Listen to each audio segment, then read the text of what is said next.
નમસ્કાર.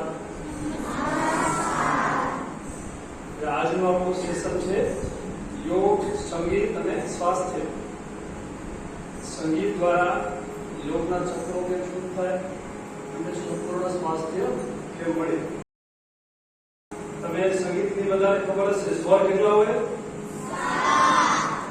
પછી કલર કેટલા હોય, કલર પણ મુખ્ય કલર થાય 7. લાલ, પીળો, બાજુ બધા ગણીએ તો 7 કલર. 7 સ્વર્ગ, 7 નરક, બધું 7 જ છે. એ રીતે આપણા શરીરમાં ચક્ર કહીએ, યોગની રીતે ચક્ર પણ 7 છે. 7 ચક્ર. 7 ચક્ર શુદ્ધ થાય તો આપણે સ્વર્ગમાં જઈએ, 7 ચક્ર શુદ્ધ થાય તો નરકમાં જઈએ. સ્વર્ગ નરક ક્યાંય ઉપર નથી, ક્યાં છે? આપણા મનની અવસ્થા. તમે સંગીત દ્વારા, યોગ દ્વારા 7 ચક્રની શુદ્ધિકરણ કરી આપે તો આ દુનિયામાં આપણે સ્વર્ગમાં છે. તમે જોશો આ દુનિયામાં અમુક માણસો સુખી હોય છે, અમુક માણસો દુઃખી હોય છે. એની મેન્ટાલિટી કેવો, એની અવસ્થા કેવો, બરાબર. પછી આપણા આંગળી કેટલી છે? એવી રીતે પંચમહાભૂત, એટલે પંચમહાભૂત એ પણ 5 છે. કોની ખ્યાલ છે પંચમહાભૂત કયા કયા છે? કોની ખ્યાલ છે? જેનાથી આપણું શરીર બનેલું છે. એક તો પૃથ્વી, પછી આપણે બીજું શું હોય? પાણી પીએ શું કહેવાય? જલ. પછી શું હોય ઉપર? આકાશ. શ્વાસ લઈએ હવા, વાયુ. અને જેનાથી આપણું ખોરાકનું પાચન થાય છે અગ્નિ, સૂર્ય, અગ્નિ. 5 તત્વો દ્વારા આપણું શરીર બનેલું છે. તમે કોઈ પણ સાધન વગાડશો તો કેટલા ઉપયોગ થાય? 5 તો થાય છે મોટા ભાગે. કેમ 4 થાય, 5 તો 5 તત્વોમાં શુદ્ધ થાય. પછી રાગ તો ઘણા બધા છે. આપણા શરીરમાં 72 નાડી છે. કેટલી? યોગની રીતે 72 નાડી, 72. તો એવી રીતે મુખ્ય 72 રાગ છે. 72 નાડી, 72 રાગ. તો અને દરેક રાગનો એક સમય હોય છે. કોઈ ખ્યાલ છે? સવારે કેવો રાગ કહેવાય? ઉઠીને પ્રાતઃ કાળે ભૈરવ રાગ કહેવાય. કેવો? ભૈરવ. પછી બપોર થાય તો ઘણા રાગ કહેવાય, પણ જેનો રાગનો લાભ છે સમય છે સારંગ. પછી સાંજે યમન કલ્યાણ, જેમાં વ્યસ્ત છો ખ્યાલ આવશે. એ સાંજનો રાગ છે યમન કલ્યાણ. પછી રાત્રિનો રાગ ચંદ્રકંશ. રાતના ચંદ્ર હોય આકાશમાં, એની રાગનું નામ છે ચંદ્રકંશ. મધ્ય રાત્રિનો માલકંશ. આ રાગો આ રીતે ગવાતા હોય છે. દરેક રાગનો સમય છે, એ પ્રમાણે આપણને લાભ થાય છે. હવે વૈજ્ઞાનિક રીતે સાબિત થયું છે કે જ્યારે આપણે રાગ સાંભળીએ છીએ અથવા વગાડીએ છીએ ત્યારે આપણા શરીરમાં શું ફેરફાર થાય છે? આપણા શરીરમાં સેરોટોનિન, ડોપામિન નામના હોર્મોન્સ હોય છે, જે વધે છે, જેને હેપીનેસ હોર્મોન પણ કહેવાય છે. આપણી પ્રસન્નતા વધે. કેમ પ્રસન્નતા વધે? કારણ કે આપણા શરીરમાં ડોપામાઇન, સેરોટોનિન નામના હોર્મોનનો સ્ત્રાવ વધી ગયો છે. એટલે સંગીતનો આટલો બધો ઉપયોગ છે. અને તમે આગળ ભણશો એટલે ખ્યાલ આવશે કે આપણા 7 ચક્રો શરીરની 7 એન્ડોક્રાઇન ગ્લેન્ડ જોડાયેલા છે. અંતઃસ્ત્રાવી ગ્રંથિઓ, જે ગુજરાતીમાં કહીએ 7 અંતઃસ્ત્રાવી ગ્રંથિઓ આપણા શરીરમાં 7 ચક્રથી જોડાઈ ગઈ છે. તમે એક ચક્ર, 7 ચક્ર કઈ મૂલાધાર ચક્ર, એ સાથે કયો સ્વર? સ્ટાર. રે, ગ, મ, પ, દ, ની. તો મૂલાધારથી સહસ્ત્રા 7 ચક્ર સાથે એક સ્વર જોડાયેલો છે. એ ચક્રો પર ધ્યાન રાખીને આપણે સંગીત સાધના કરીએ તો ચક્ર શુદ્ધિ તો થાય છે, સાથે સ્વર શુદ્ધિ પણ થાય. બરાબર. એટલે આપણે આ રીતે આપણે આગળ વધશું, વૈજ્ઞાનિક રીતે, યોગની રીતે, સંગીતની રીતે. હવે બીજી આપણે વાત કરીએ કે ટાઈપ ઓફ મ્યુઝિક. સંગીતના ઘણા પ્રકારો છે. એમાં મેઇન પ્રકાર વેસ્ટર્ન મ્યુઝિક ને ઈસ્ટર્ન, એટલે આપણે Indian music, Indian classical music. બંનેનો અલગ અલગ અસર છે. તમે પોપ સંગીત સાંભળશો, જે ફાસ્ટ મ્યુઝિક સાંભળશો તો તમારી એનર્જી ક્યાં જશે? નીચે. ક્રોધ વધે શરીરમાં, વાસના, ઈચ્છાઓ વધે. જ્યારે આપણે ક્લાસિકલ મ્યુઝિક સાંભળીએ તો આપણે શક્તિ જાય ઉપર, એટલે કે ઉર્ધ્વગમન, શક્તિનું ઉર્ધ્વ. એટલે એનો ફરક છે. આપણી સંગીત, આપણું ભોપાલી રાગ સાંભળીએ આપણે તો બ્લડ પ્રેશર તમારું હાઈ હોય તો લો થાય. દરેક રાગની પણ આવી ફાયદો છે. માથું દુખતું હોય, બીપી વધી ગયો હોય તો ભોપાલી રાગ સાંભળવાથી તમારું બ્લડ પ્રેશર લો થાય. એવી રીતે તમારે મેમરી વધારવી છે, યાદશક્તિ, તો કયો રાગ? શિવરંજની. દરેક રાગની અલગ અલગ અસર છે. બહુ ટેન્શન આવી ગયું છે તો કલાવતી રાગ સાંભળો. એવી રીતે દરેક રાગની અલગ અલગ અસર છે. એ રાગ તમે સાંભળવાથી તમારી યાદશક્તિ વધે, કોન્સન્ટ્રેશન એકાગ્રતા વધે. તો આ રીતે રાગનો તમારે ખાલી સંગીત એટલે મનોરંજન માટે સંગીત દ્વારા સ્વાસ્થ્ય તો મળે જ છે, તમારી એકાગ્રતા, તમારી યાદશક્તિ પણ વધશે અને જીવનમાં સંગીતનો સહારો લેશો તો ત્યારે પણ સ્ટ્રેસ નહીં આવે. ભવિષ્યમાં આપણે નોકરી કરીએ, મોટા થઈ, ગૃહસ્થી ચલાવવાની હોય તો અનેક દુનિયામાં ટેન્શન આવતા હોય છે. પણ યોગ અને સંગીત બંનેને સાથે ભેગા કરી આપણે તો સોનામાં સુગંધ મળે. યોગ અને સંગીતનો અને સ્વાસ્થ્ય તો મળે, સોનામાં સુગંધ મળે, સ્વાસ્થ્ય તો મળે છે. સ્વાસ્થ્ય એટલે શરીરમાં કોઈ રોગ ન હોય, મનમાં પ્રસન્નતા હોય અને કાર્ય કરવાનો ઉત્સાહ હોય. સંપૂર્ણ સ્વાસ્થ્ય નહીં કહેવાય. સ્વાસ્થ્ય પણ 7 પ્રકારનું છે. એ શારીરિક રીતે ફિટ હોય, માનસિક રીતે પ્રસન્ન હોય, પછી ભાવાત્મક રીતે આપણામાં પ્રેમ અને કરુણા હોય, વ્યવસાયિક રીતે આપણે સફળ હોઈએ, પ્રામાણિક હોઈએ, કુટુંબની રીતે પ્રેમાળ હોઈએ. આ રીતે 7 પ્રકારનું સ્વાસ્થ્ય છે. અને આધ્યાત્મિક રીતે આપણે જાગૃત હોઈએ. આપણો મુખ્ય ધ્યેય છે 4 પુરુષાર્થમાં અર્થ એટલે ઉપાર્જન, પૈસા ઉપાર્જન કરવા, કામ એની ઈચ્છાઓ પૂર્ણ કરવી, ધર્મ અને મોક્ષ, મુક્તિ. એટલે આ સંગીત, યોગ મુક્તિનો માર્ગ બતાવે છે. સંસારમાં રહેતા રહેતા જ ક્યાંય જવાની જરૂર નથી. એ વન જંગલ વચ્ચે જતા રહ્યા અને ત્યાં આપણને મુક્તિ મળે. બરાબર? તો હવે આપણે દરેક રોજ આજે તમે બરાબર સાંભળી લો, સમજી લેજો, કેમ કે હું કરાવીશ કરજો. પછી આ સાધના તમે તમારા જીવનમાં અપનાવશો તો સંગીત, યોગ અને સ્વાસ્થ્ય તમને સવારના 8 કલાક જ મળી રહેશે.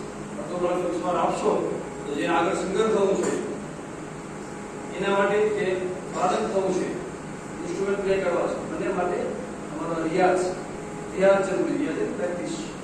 અંગ્રેજીમાં કહે છે પ્રેક્ટિસ મેક્સ મેન પરફેક્ટ. જેટલો તમે રિયાઝ કરો એટલો તમારી પ્રેક્ટિસ વધે. તમે ગાડી શીખવી હોય આપણે તો ગાડી એકવાર ચલાવો જોવું પડે ક્લચ ગિયર ક્યાં છે, પછી રોજ 100 વાર ચલાવો તો જોવું પડે નહીં. એવી જ રીતે અત્યારે જોવું પડે કે સાર ક્યાં છે, રેક ક્યાં છે, ક્યાં છે. પછી તમારું રિયાઝ થાય બહારના ખબર વાંચી ગયું છે, તમે બ્લાઇન્ડ થઈને જુઓ છો તો એનું સબકોન્શિયસ માઇન્ડમાં વસ્તુ ઉતરી જાય છે. કોઈ પણ વસ્તુ રિયાઝ કરે. તમે વાંચવામાં પણ ખબર છે, એકવાર વાંચો યાદ ન રહે, 2 વાર વાંચો, 3 વાર વાંચો યાદ રહી જાય. આપણા કોન્શિયસ માઇન્ડમાં એક જ વારમાં પહોંચે પણ તમે રિપીટ કરો કોઈ પણ વસ્તુને ધીરે ધીરે સબકોન્શિયસ માઇન્ડમાં ઉતરી જાય. બરાબર? એ સૌથી પહેલા આપણે સમજ્યા શું છે સંગીત, યોગ. હવે આપણે આપણા સાધ્ય ચક્રને શુદ્ધ કરશું. આપણા ઘરમાં મહેમાનને કે ભગવાનને લઈ આવવા હોય આપણે શુદ્ધિ હોવી જોઈએ. આપણામાં શુદ્ધિ હોય તો સરસ્વતી કે કોઈ પણ દેવી આપણામાં આવે નહીં. આપણે નાઈ ધોઈને શરીર શુદ્ધ થયું, પણ મનને, હૃદયને શુદ્ધ કરવા માટે આપણે સાતે ચક્રને શુદ્ધ કરશો. એના માટે આપણે ઉભા થશો. પણ ઉભા થવા પહેલા એક વસ્તુ યાદ રાખવાનું, ક્યારે પણ લાંબો ટાઈમ બેઠા છીએ આપણે, આ યોગનો સિદ્ધાંત છે. થોડી વાર બેઠા છીએ પગ પૂરા કરીને પછી ઉભા થવા. આ રીતે કરીને આપણે ઉભા થશું. પલાઠી બંધ કરવાની. તમારે પગ ફ્રી થઈ જાય. કારણ કે શું થાય, લાંબો સમય બેસીએ એટલે આપણું બ્લડ એક જગ્યાએ જમા થઈ જાય. પગ ખોલીને પછી ઉભા થવાનું. આમ કરો, પલાઠી વાળો એ ખોલો. જેને હસવું આવે જોરથી હસવાનું છૂટ છે. હસવાની ઘેર રોકવાનું નહીં, ડરવાને પણ રોકવાનું. બરાબર? હવે આપણે ઉભા થઈને આપણા સાધ્ય ચક્રને શુદ્ધ કરવા માટે અહીંયા ઉપર કરશું ધીરે ધીરે. ઉપર શું હોય? પરમ શક્તિ, પરમાત્મા, દેવી, સરસ્વતી દેવી. એને આપણે અત્યારે ખુલ્લી આંખે કરશું, ઘરે બંધ આંખે કરવાનું. એને આપણે આમંત્રિત કરશું, એનું સ્વાગત કરશું. બધું ધ્યાન ક્યાં રાખશો? હથેળી ઉપર, બંને હથેળી ઉપર, બંને હાથ સીધા, એકદમ સીધા ઉપર, બંને હથેળી ઉપર ધ્યાન. એટલે પરમ શક્તિ, સરસ્વતી દેવી ને આપણે આમંત્રણ આપીએ છીએ. ધીરે ધીરે બંને આ માથા ઉપર, એ પહેલું ચક્ર હોય છે સહસ્ત્રાર ચક્ર, માથાની મધ્યમાં. ધીરે ધીરે 2 આંખોની મધ્યમાં એટલે આજ્ઞા ચક્ર. ધીરે ધીરે ગળાની મધ્યમાં એટલે વિશુદ્ધિ ચક્ર. છાતીની મધ્યમાં એટલે અનાહત ચક્ર,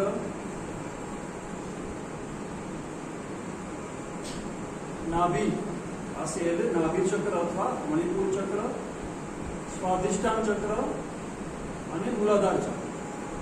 પરમ શક્તિ સરસ્વતી આપણા સાતે ચક્ર માધ્યમમાં સાતે ચક્ર શુદ્ધ થયા. એના માટે પ્રાર્થના સાંભળવાની છે, સાથે સાથે હું જે મુદ્રા કહું એ કરવાની છે સહજ રીતે. કારણ કે થોડા ભાવથી સંગીત આપણે ત્રણ વસ્તુ બનેલી છે: તાલ, સ્વર અને ભાવ. તાલ સ્વર તો હોવો જોઈએ, ભાવ પણ હોવો.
સાત ચક્ર સાત કડી ઘાસમાં ગાઈશ તમારે સાંભળવાની છે કે હું ત્યાં હાથ રાખું ત્યાં રાખવાનો છે. આ છે આપણે ત્રીજી કાળી.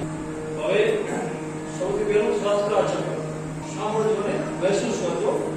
કમર સીધી એકાગ્ર મુદ્રામાં રહેશે. આ રીતે દ્રષ્ટિ સામે સ્થિર. जिस गुरुदेव ने धर्म दिया है उनका मंगल हो रे. आज्ञा चक्र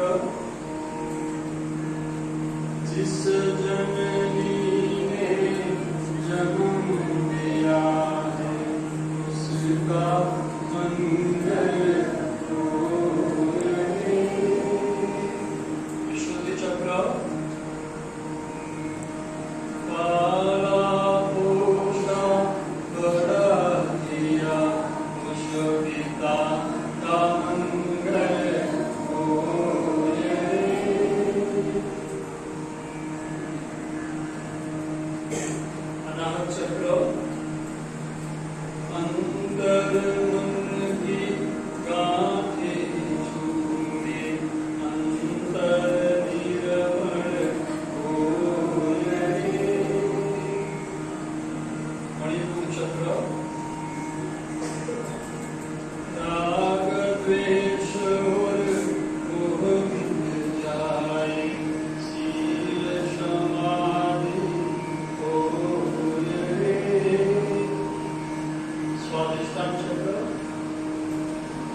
चक्र एक साथ